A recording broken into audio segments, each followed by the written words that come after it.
नमस्कार, मैं रवीश कुमार। E20 से आपकी कार खराब हो रही है या नहीं हो रही है? इस सवाल का जवाब यह नहीं हो सकता कि पेट्रोलियम लॉबी पैसे देकर अभियान चलवा रही है और लोगों से बुलवा रही है। अगर ऐसा है तो इसका मतलब है कि मोदी सरकार अपना नियंत्रण खो चुकी है। क्या नितिन गडकरी इसकी तरफ इशारा कर रहे हैं? अगर पेट्रोलियम लॉबी अभियान चला रही है तो बदनामी उन कारों की भी तो हो रही है जिनका नाम लेकर लोग लिख रहे हैं कि E20 से उनकी कार खराब हो गई। तो कार बनाने वाली कंपनियां कहां हैं, क्यों नहीं बोल रही हैं? उनसे गोदी मीडिया क्यों नहीं सवाल पूछ रहा? इस बहस में इन कंपनियों की कोई भी आवाज सुनाई नहीं दे रही। इस देश में एक से एक कार एक्सपर्ट हैं, वो क्या बोल रहे हैं? सारी बातों को सिरे से नकारने का काम अकेले नितिन गडकरी ने अपने कंधों पर क्यों ले लिया है? नितिन गडकरी कभी किसी तेल कंपनी का नाम नहीं लेते, बस फुलझड़ी छोड़ते रहते हैं कि भारत तेल खरीदने वाला दुनिया का दूसरा बड़ा देश है, इसीलिए पेट्रोलियम लॉबी E20 के विरोध में पैसे देकर अभियान चलवा रही होगी। सरकार क्यों नहीं साबित कर सकी कि कौन सी लॉबी है और कितने पैसे लोगों में बांटे गए? सोरोस का सब पता चल जाता है और अपने देश में कोई पेट्रोलियम लॉबी पैसे देकर E20 के खिलाफ अभियान चलवा रही है, उसका पता नहीं। लॉबी की बात होती है तो ज्यादा से ज्यादा 10, 20, 50 लोग ही बोल रहे होते, लेकिन शिकायत करने वालों की संख्या इससे अधिक मालूम पड़ती है। क्या उन सभी के बारे में कहा जा सकता है कि जो पब्लिक E20 को लेकर शिकायत कर रही है उसे पेट्रोलियम लॉबी से पैसा मिला है? पिछले साल सितंबर में ऑटोमोबाइल सेक्टर के संगठन सियाम के सम्मेलन में भी गडकरी ने कहा था, ऐसा लगता है पेट्रोलियम लॉबी यह सब करवा रही है। अब जैसे आपकी इंडस्ट्री है वैसे हमारा पॉलिटिक्स भी है, तो ये सोशल मीडिया का जो कैंपेन था वो पेड कैंपेन था, वो अगेंस्ट इथेनॉल था और पॉलिटिकली टारगेट मुझे करने के लिए था। अब मैं जवाब दूं तो ये मीडिया वाले आपके कॉन्फ्रेंस को छोड़कर वही बातें कल छापेंगे। तो मैं इतना ही कहूंगा कि वो जो कुछ था उसमें कोई तथ्य नहीं था, सब बातें क्लियर हुई है। एक गप पीछे से यह भी चल रहा है, हो सकता है सरकार के भीतर से गडकरी के ही खिलाफ हवा बनाई जा रही है, लेकिन सारे देश में E20 बेचने का फैसला 2 मंत्री तो नहीं कर सकते। क्या इस सरकार में प्रधानमंत्री मोदी की सहमति के बिना फैसले होने लगे?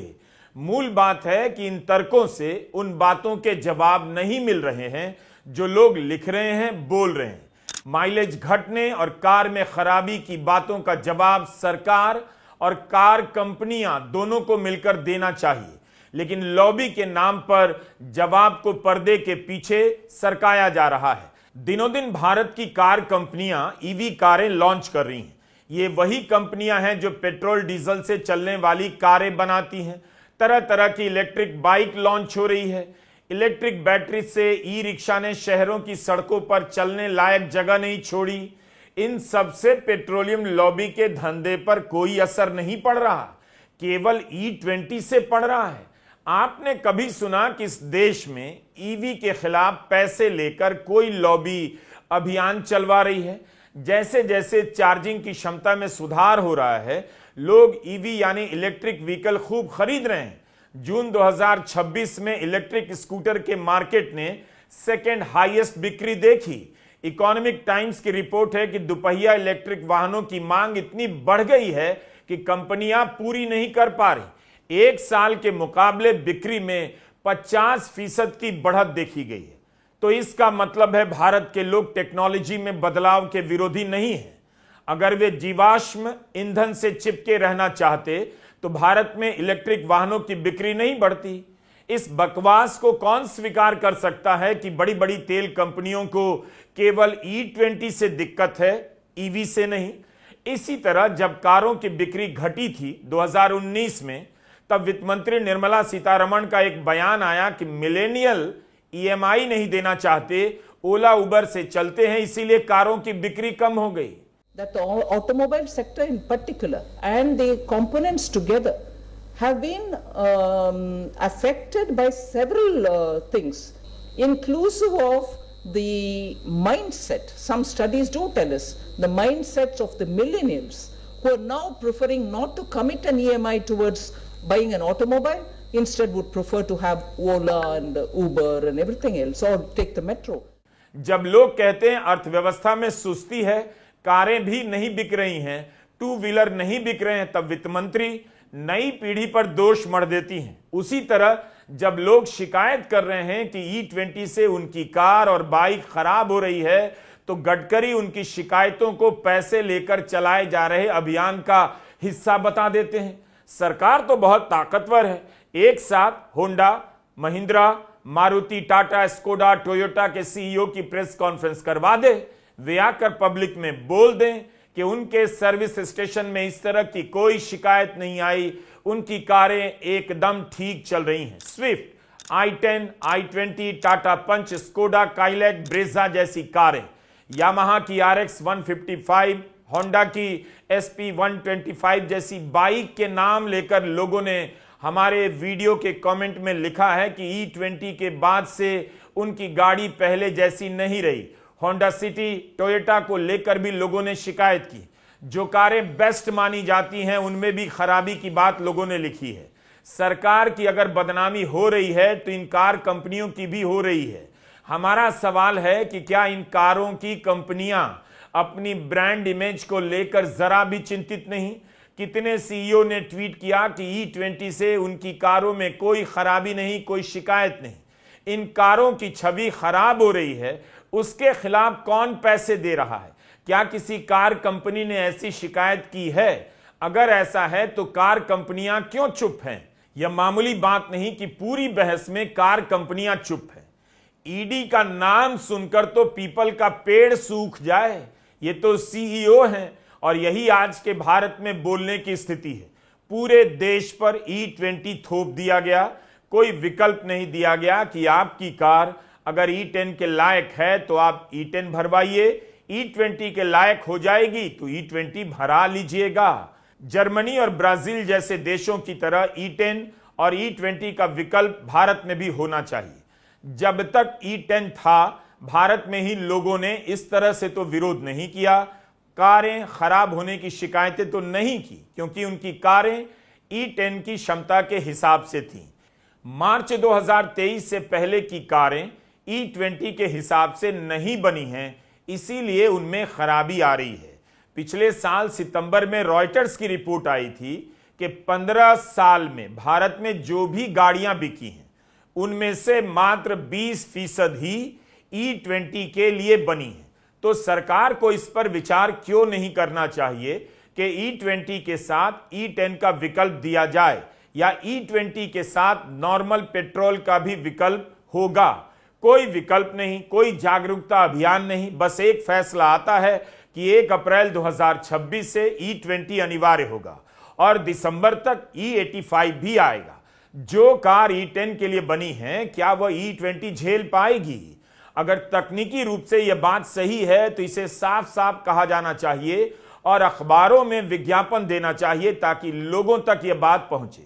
हमारा सवाल मारुति से है कि उसकी कारों के ग्राहक लिख रहे हैं कि E20 से खराबी आ रही है, तो मारुति का क्या जवाब है? हमें इसके ट्विटर हैंडल पर इस बाबत कोई जानकारी नहीं मिली। हमारे वीडियो के कमेंट में गुरदीप सिंह चीमा ने लिखा है कि 2025 की नई स्विफ्ट कार खराब हो गई। कंपनी कहती है पेट्रोल खराब है, हम क्या करें? पेट्रोल पंप कहता है पीछे से यही पेट्रोल आ रहा है, मुझे 20,000 का नुकसान हो चुका है। विभोर लिखते हैं कि मेरी स्विफ्ट में 15,000 खर्च हो गए, पिछले महीने 3,000 रुपए का फ्यूल पंप चेंज किया, कार चलते चलते बंद हो जाती है।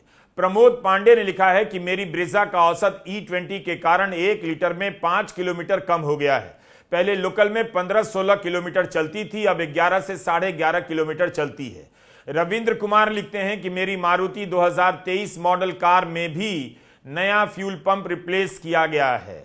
हम इन दावों की पुष्टि नहीं कर सकते, लेकिन भारत में बिकने वाली कारों की ईंधन क्षमता पर इस तरह से पहले कभी सवाल नहीं उठे।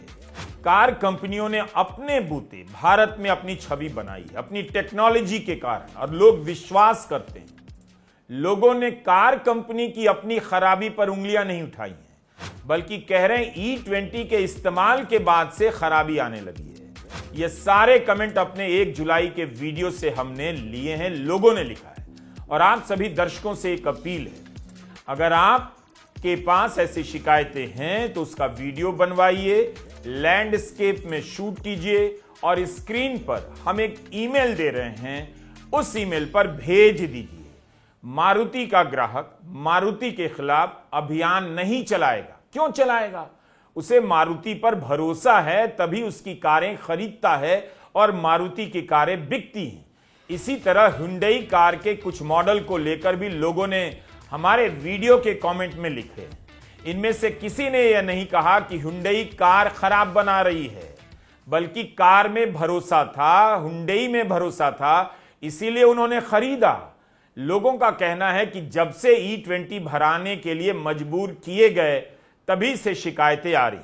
मोहन लोहार का कमेंट है कि मेरी ग्रैंड i10 NIOS में E20 फ्यूल की वजह से फ्यूल पंप खराब हो गया, माइलेज घटा, प्लीज कोई उपाय निकालिए। सैमी एनिमेशन ने लिखा है कि मेरी 4 साल पुरानी Hyundai i10 NIOS कार का फ्यूल पंप भी इसी वजह से खराब हुआ। गाड़ी चलते चलते बीच रास्ते में रुक गई, टो करके सर्विस सेंटर लाना पड़ा। सर्विस स्टेशन ने बताया इथेनॉल ब्लेंडेड पेट्रोल के कारण यह हो सकता है। कूल कार्तिक लिख रहे हैं मेरी Hyundai i20 जो E20 कंप्लायंट नहीं है, उसमें कोई पावर नहीं और पहले के मुकाबले माइलेज 33% कम हो गई। राम सागर यादव ने लिखा है कि उनकी पेट्रोल वाली i20 में माइलेज कम हुआ है, इंजन भी खराब हो रहा है। वेबडेव इंजीनियरिंग नाम के अकाउंट से लिखा गया है कि मेरी 2019 की i20 है, इसका माइलेज पहले से कम हो गया है, इंजन में नॉकिंग की आवाज आ रही है, सर्विस सेंटर में मैकेनिक कह रहा है E20 की वजह से हो रहा है। मैंने सर्विस सेंटर में कोई और ओनर से बात की, उन्होंने भी यही कहा, इसी तरह के मामले आ रहे हैं। ट्विटर पर मैंने नितिन गडकरी को टैग किया है। क्या इन कार कंपनियों की जिम्मेदारी नहीं बनती कि वे अपनी तरफ से भी वस्तु स्थिति साफ करें? उनके सर्विस स्टेशन में किस तरह की शिकायतें आ रही, ऑन रिकॉर्ड उन्हें आगे आकर बताना चाहिए। कार कंपनियां अपने ग्राहकों की संतुष्टि और ब्रांड इमेज को लेकर बहुत संवेदनशील होती हैं, लेकिन इस मामले में क्या वे सरकार की राय से अलग जाकर बोलने की हिम्मत कर पाएंगी? इतनी डेयरिंग बची है? सरकार कहती है उसे कोई शिकायत नहीं मिल रही। क्या कंपनियों को भी अपने सर्विस स्टेशन में कोई शिकायत नहीं मिल रही? लोग कह रहे हैं शिकायत कहां करनी है। क्या सरकार ने कोई हेल्पलाइन नंबर जारी की है, उसका प्रचार किया गया है? हमारे वीडियो के कमेंट में सुशांत सिंह शक्ति का कमेंट है कि हम E20 के प्रभाव को लेकर कहां शिकायत करें। मेरे पास होंडा एलिवेट गाड़ी है, इसकी माइलेज हर रोज बिगड़ रही, सिर्फ 8 रह गई है। शिकायत करने के लिए कोई सेंट्रलाइज्ड लोकेशन नहीं है। दिसंबर 2025 में नितिन गडकरी ने राज्यसभा में लिखित जवाब दिया कि पूरे देश में एक वाहन के मालिक से E20 को लेकर शिकायत मिली, लेकिन जांच करने पर पाया गया वाहन E20 से कंप्लायंट है। इंडियन यूनियन मुस्लिम लीग के राज्यसभा सांसद अब्दुल वहाब ने सवाल किया था, क्या इथेनॉल की बढ़ती ब्लेंडिंग को लेकर सरकार को वाहन मालिकों से इंजन मैलफंक्शन, कोरोशन या ब्रेकडाउन की कोई शिकायत मिली है? दिसंबर में सरकार कह रही है कि एक ही शिकायत मिली है, जबकि सोशल मीडिया शिकायतों से भरा लग रहा है। लोग इथेनॉल का विरोध नहीं कर रहे, E20 का कर रहे हैं, क्योंकि उन्हें लगता है इसके बाद से खराबी आने लगी है। जब शिकायतें बढ़ने लगती हैं तो बीजेपी की तरफ से कहा गया यूपीए के समय से चल रहा है। कमाल है, 2014 से सरकार में रहने के बाद भी यूपीए को ढाल बनाना पड़ रहा है। यूपीए की योजना बंद कर देते हैं, बदल देते हैं, नाम तक नहीं छोड़ते और उसके नाम पर यह फैसला जनता पर थोपा जा रहा है। 2018 में मोदी सरकार ने जैव ईंधन पर राष्ट्रीय नीति की अधिसूचना जारी की थी। तब लक्ष्य रखा गया 2030 तक E20 यानी 20% इथेनॉल की मिलावट करेंगे, लेकिन 5 साल पहले लागू कर दिया गया। इस साल 1 अप्रैल से इसे अनिवार्य किया गया है। लोगों ने अपनी बाइक और स्कूटी को लेकर भी कमेंट किए हैं हमारे वीडियो के सेक्शन में। विकास दास ने लिखा है कि उनकी यामाहा RX 155 का माइलेज 35 किलोमीटर प्रति लीटर से घटकर 20 किलोमीटर पर आ गया है। ऑयल फिल्टर चेंज करना पड़ा, 15,000 का घाटा लग गया। ओम प्रकाश नारायण ने अपने होंडा SP 125 बाइक के बारे में लिखा है, लगातार मेरा इंजेक्टर खराब हो रहा है, स्टार्टर में लगातार समस्या आ रही है, मुंशीलाल यादव ने लिखा है कि E20 पेट्रोल की वजह से उनकी बुलेट में खराबी आई है, कार्बोरेटर बदलना पड़ा है। एक दर्शक ने लिखा है कि E20 की वजह से मेरी BS6 स्कूटी का इंजन 1 महीने में 2 बार खोलना पड़ा, मेरे पास विकल्प नहीं, मैं अपनी स्कूटी बेच रहा हूं। हमारे YouTube चैनल ravishkumar.official के एक वीडियो पर इतनी शिकायतें आई हैं। यहां कोई हैशटैग नहीं चलाया गया, अभियान नहीं है। कमेंट में लिखने से कौन सा माहौल बन जाता है, कौन देखता है हमारे अलावा। और पेट्रोलियम मंत्री हरदीप सिंह पुरी कह रहे हैं सोशल मीडिया पर मनगढ़ंत नैरेटिव चल रहा है। 2 जुलाई की अपनी प्रेस कॉन्फ्रेंस में उन्होंने कहा कि E20 के कारण वाहनों की माइलेज में माइनर गिरावट देखी गई है। अगर माइनर भी है तो सरकार पब्लिक पर कैसे फैसला थोप सकती है, विकल्प क्यों नहीं दे रही? लोग 1-1 किलोमीटर की माइलेज के हिसाब से कार खरीदने का फैसला करते हैं। हरदीप सिंह पुरी कहते हैं E20 का इस्तेमाल रेसिंग कार में भी होता है, उनका एक्सीलरेशन बढ़ता है, नॉकिंग की परेशानी कम होती है। होता होगा क्योंकि वो कारें इसी के हिसाब से बनी होंगी। यहां सवाल है कि जो कारें E20 के हिसाब से नहीं बनी, क्या उनकी क्षमता पर भी असर पड़ रहा है? भारत में आम लोगों की कारों की बात हो रही है और उदाहरण रेसिंग कार की दे रहे हैं। क्या दोनों की बनावट और क्षमता एक जैसी होती है? वैगन आर और फरारी एक जैसी कार है? क्या हरदीप सिंह पुरी यह बात भूल गए कि भारत में E20 के लिए बनी गाड़ियों की बिक्री 2023 के बाद से व्यापक रूप से शुरू हुई? अधिकांश गाड़ियां जो सड़कों पर चलती हैं 2023 से पहले की गाड़ियां हैं। क्या उन्हें रेसिंग कार का तर्क देकर आश्वस्त किया जा सकता है? सोशल मीडिया में चल रहे पोस्ट अगर इतने ही भ्रामक हैं, पेड अभियान है, तो टाटा से लेकर महिंद्रा, स्कोडा से लेकर टोयोटा, मारुति के CEO ट्वीट क्यों नहीं कर रहे कि सब भ्रामक है? 1 जुलाई के हमारे वीडियो में मारुति, टोयोटा, हुंडई के अलावा स्कोडा कार की भी शिकायत आई है। मंजुल प्रताप सिंह लिखते हैं कि E20 के कारण मेरी गाड़ी में लगातार इलेक्ट्रॉनिक पावर कंट्रोल की वार्निंग आ रही है, ड्राइविंग के दौरान बार बार इंजन बंद हो जाता है। फरीदाबाद के एक स्कोडा शोरूम ने मुझे बताया है कि फ्यूल पंप बदलने के लिए 6 से 10 दिन का वेटिंग टाइम है, क्योंकि वर्कशॉप E20 की शिकायतों के कारण पूरी तरह बुक है। अविनाश लिखते हैं कि मेरी brand new Skoda Kylaq E20 compliant है, फिर भी सिर्फ 6 से 7 का ही माइलेज दे रही है। E20 नोटबंदी की तरह साबित हो रहा है। बस इस बार जनता बालकनी में आकर थाली नहीं बजा रही, बता रही है कि उसकी कारों में बदलाव देखे जा रहे हैं, तो उसे सुना जाना चाहिए। लोग अगर लिख रहे हैं कि माइलेज कम होने के कारण पेट्रोल ज्यादा भराना पड़ रहा है, तो चेक करना चाहिए। Petroleum planning and analysis cell PPAC के जून के आंकड़े बता रहे हैं कि पिछले साल के मुकाबले इस साल जून में पेट्रोल की खपत 7%, डीजल की खपत 5.52% बढ़ी है। क्या लोगों ने प्रधानमंत्री मोदी की अपील नहीं मानी कि पेट्रोल की खपत कम करनी है, वर्क फ्रॉम होम करना है? साइकिल चलाकर फोटो खिंचाने वाले अफसर कहां चले गए? क्या उस कारण खपत बढ़ गई, या E20 के कारण माइलेज घटने से लोगों को ज्यादा पेट्रोल डीजल भराने पड़े हैं? ऐसा है तो आम घरों के बजट पर इथेनॉल का क्या असर हो रहा है, उसे लेकर भी सर्वे होना चाहिए।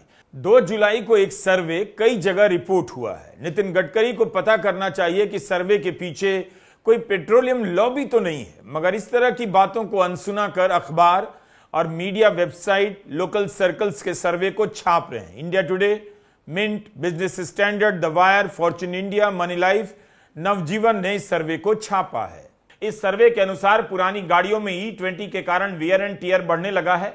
2023 से पहले बने वाहनों को लेकर किए गए इस सर्वे में पेट्रोल गाड़ियां चलाने वाले 44,000 लोगों से बात की गई। 305 जिलों में यह सर्वे हुआ।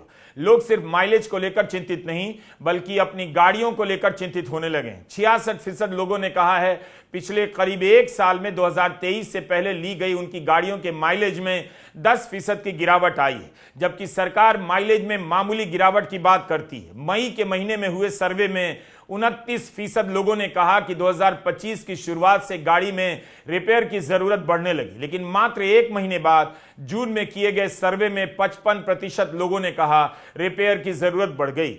24% लोगों ने कहा रिपेयर गंभीर प्रवृत्ति का था, मामूली नहीं। E20 का मामला केवल कार और सरकार तक सीमित नहीं है, यह जनता के इकबाल का भी मामला है। क्या पब्लिक की बातों का इतना भी भरोसा नहीं रहा कि उस पर पेट्रोलियम लॉबी से पैसे लेकर बोलने का लेवल चिपका दिया जा रहा है? कहीं सरकार यह न कह दे कि जो लोग E20 से कार खराब होने की बात कर रहे हैं वो पब्लिक नहीं है, गोदी पब्लिक है। गोदी मीडिया के बाद अब इस देश में यही बच गया है, गोदी पब्लिक का होना। जनता को ही बदनाम करो। यह विवाद यह भी बताता है कि हम टेक्नोलॉजी की बहस भी ठीक से और टाइम पर नहीं कर पाते। अभी तक इन बातों का ठोस जवाब दिया जा सकता था, मगर इसे भी मनोरंजन में बदल दिया गया है। जनता कार खरीदती है कि कार हाँकेंगे। अब E20 की लाठी से कार में बैठी जनता को हाँका जा रहा है। बेस्ट है चुनाव आयोग को यह काम दे दिया जाए, जो भी E20 नहीं भराएगा उसका नाम SIR में काट दिया जाएगा। सारी जनता डर के मारे थर थर कांपने लग जाएगी। नमस्कार, मैं रवीश कुमार।